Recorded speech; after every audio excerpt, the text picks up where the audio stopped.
Ama naming makapangyarihan sa lahat, sinasamba po kita sa lahat ng oras. Maraming salamat po sa isang buong araw na nagdaan na puno ng biyaya, pag-ibig at kaligayahan. Salamat din po sa mga pagsubok at mumunting mga luha na dumating sa aking buhay, na alam ko pong siya po ninyong paalala sa akin na kayo po ay Diyos na buhay.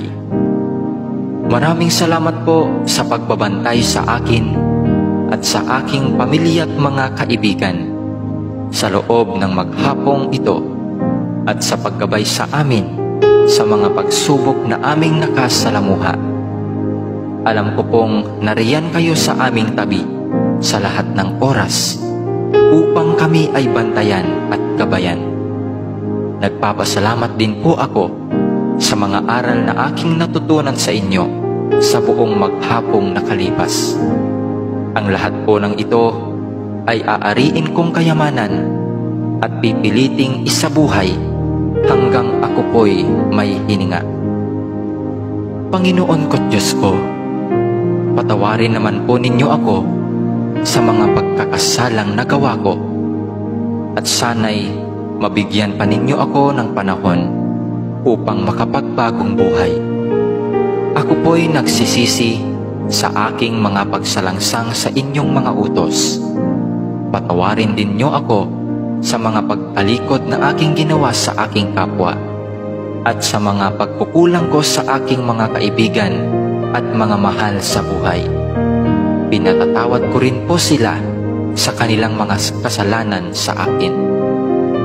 Batbat po ng dumi at kasamaan ang aking puso at isipan.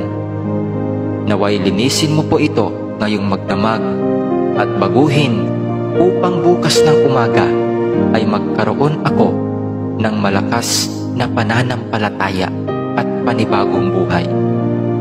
Paliwanagin mo ngayong gabi ang madilim kong isip at kalooban, upang sa kinabukasan ay maging ilaw din po ako sa aking mga kapwa na gagabay sa kanilang madilim na kalsadang tinatahak.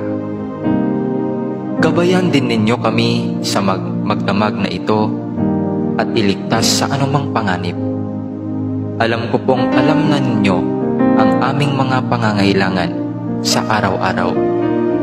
Hindi po kami humihingi ng labis sa aming mga pangangailangan. Ibigay mo po sa amin sa paraang sapat po upang kami ay mabuhay. Amen.